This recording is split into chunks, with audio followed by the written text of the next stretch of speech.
Selamat pagi guys.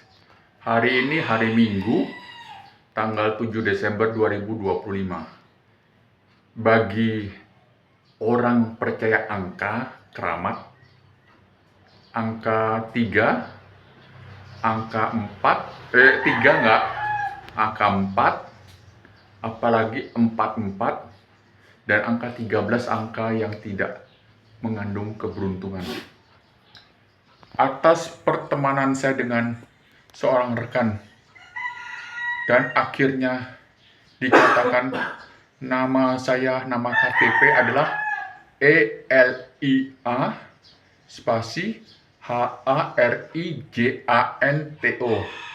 Elia Haryanto. Harusnya ada kata muda, tapi entah kenapa waktu SKBRI zamannya Soeharto, semua nama harus kembali kepada nama Indonesia, kalau enggak keluar dari Indonesia. Kurang lebih apa? Nah itu Pak, tolong doakan saya Pak. Saya minta izin dilukat sama Anda punya Betara Hyang Guru. Jadi itu saya minta tolong sama Pak Sumerta. Ini orang yang diperkenan oleh Ida Sang Hyang Widi. Saya seorang Kristen yang cukup fanatik. Kemarin saya nonton Netflix, judulnya bukan serial, judulnya The Secret Santa Claus.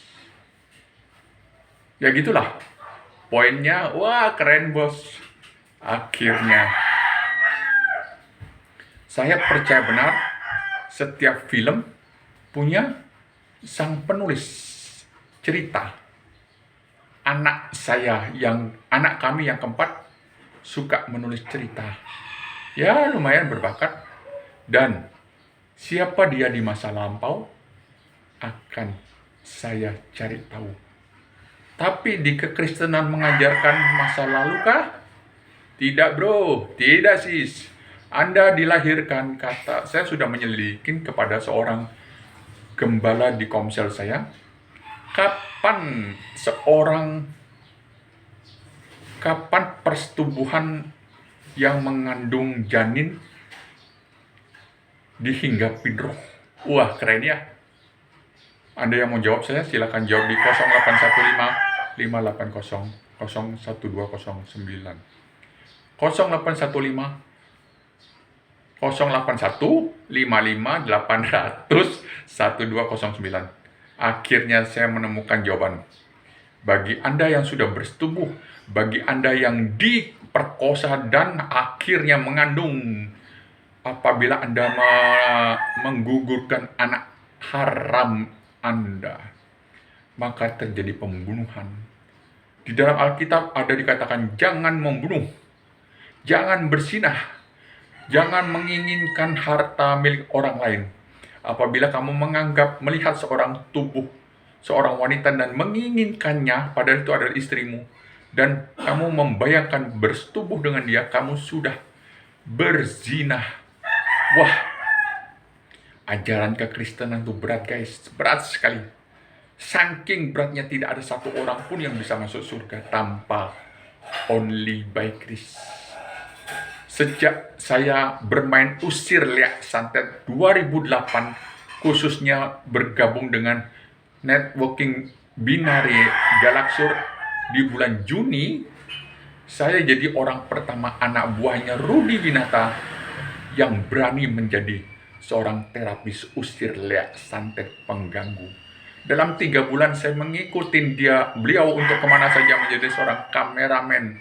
Ketemu sama Pak Sumerta masih jauh. Gak tahu, nanti saya tanya dia tahun berapa dia bergabung dengan Galaxur.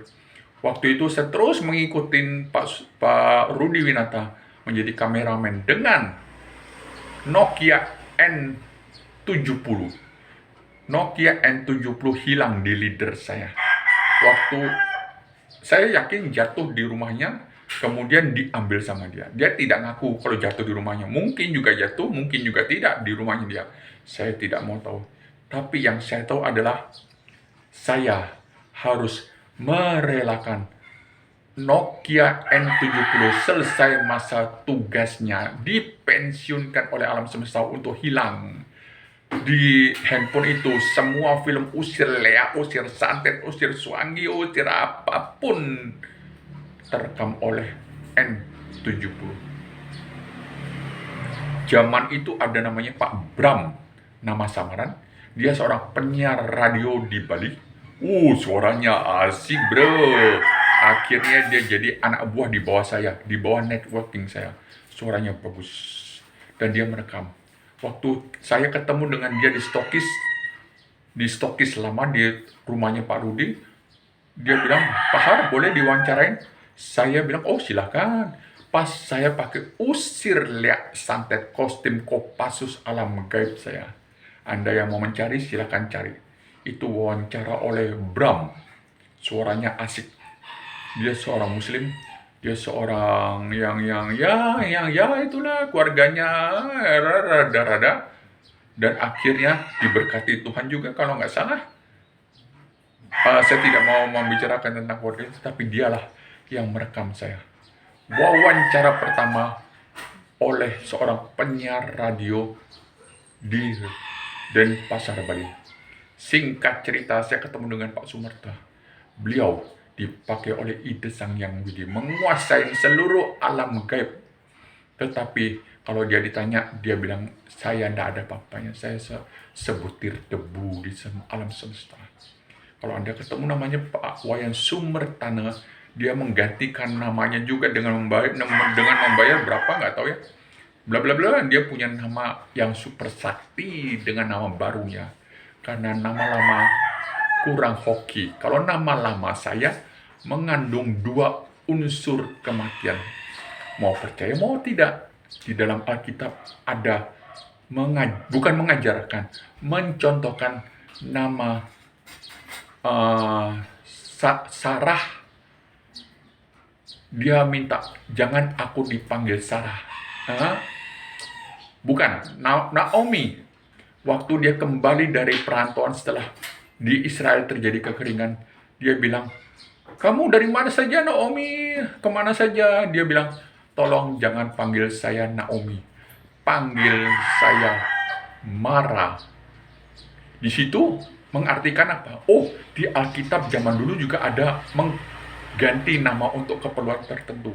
Misalnya, Saulus, seorang pembelajar Taurat yang jempolan, yang merasa Tauratnya sudah di luar kepala dan akhirnya dia membunuh umat Kristen pertama. Dia meyakini pembunuhan atas umat Kristen pertama adalah untuk memberikan baktinya kepada Yahweh. Menurut Saulus. Tetapi setelah Tuhan menjamah dia menuliskan Alkitab. Sebagian besar adalah surat Paulus kepada jemaat di sini, di mana saya, dan dia mengatakan, sejak dalam kandungan aku sudah ditentukan oleh Allahku menjadi rasul. Yang menjadi pertanyaan saya, kalau dia sudah sejak dalam kandungan sudah ditetapkan menjadi rasul, dia belajar ilmu Taurat, jempol 1000% pintar sekali, tetapi setelah kepintarannya dan menyatakan kebenaran Taurat, mengapa dia membunuh pengikut Yesus yang pertama-pertama? Akhirnya dia dijamah oleh Tuhan Yesus sendiri. Dia jatuh, dia buta, akhirnya dijamah oleh seorang nabi yang diutus oleh Allah Bapa, Allah Putra, dan Allah Roh Kudus, dan disembuhkan. Dan namanya dari Saulus menjadi Paulus. Masih banyak ada pergantian nama dia di Alkitab. Alkitab tidak mengajarkan kita mengganti nama. Nama boleh diganti jika ada keperluan, kata seorang pendeta. Saya sudah ngecek, bro. Kalau saya punya kemauan, saya pinter bermain catur Indonesia atau catur Xiangqi. Poinnya bukan caturnya, tetapi strateginya. Apa yang harus saya lakukan? Kalau ketemu musuh seperti ini, apa yang harus saya kerjakan? Kemudian disuruh sabar, ya saya sabar. Dari dulu saya mau mencari orang pintar yang bisa membuka mata indera saya. Pada saat dibutuhkan, saya buka ada setan di kaki orang itu, saya akan menyiksa setan itu. Kalau dia pindah ke kepala saya, tinggal sikat di kepalanya. Maunya begitu. Tapi sejak September 2008, saya menjadi seorang terapis usir leak pengganggu badan manusia.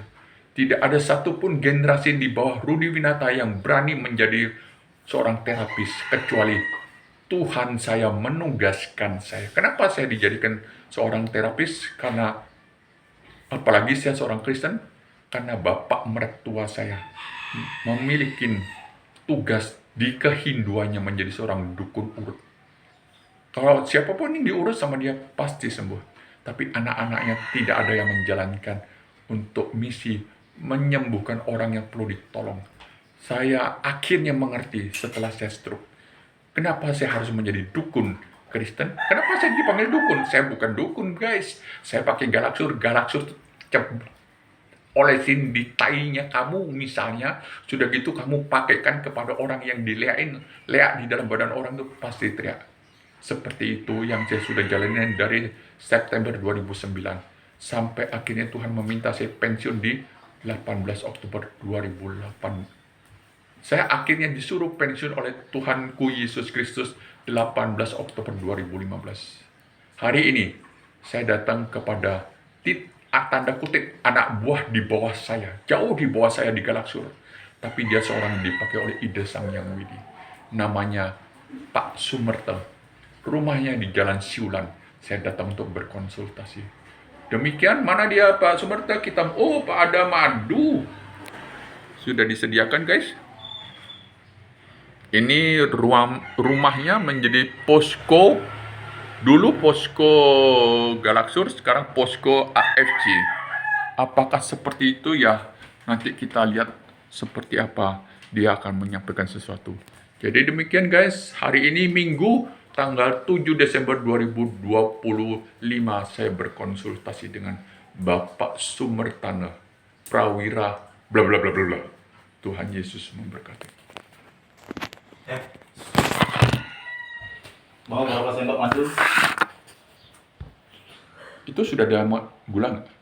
Ini udah gula. Sudah? Tidak, tanpa gula. Ya, tanpa gula aja. Tanpa gula aja? Yes. Mau madu enggak?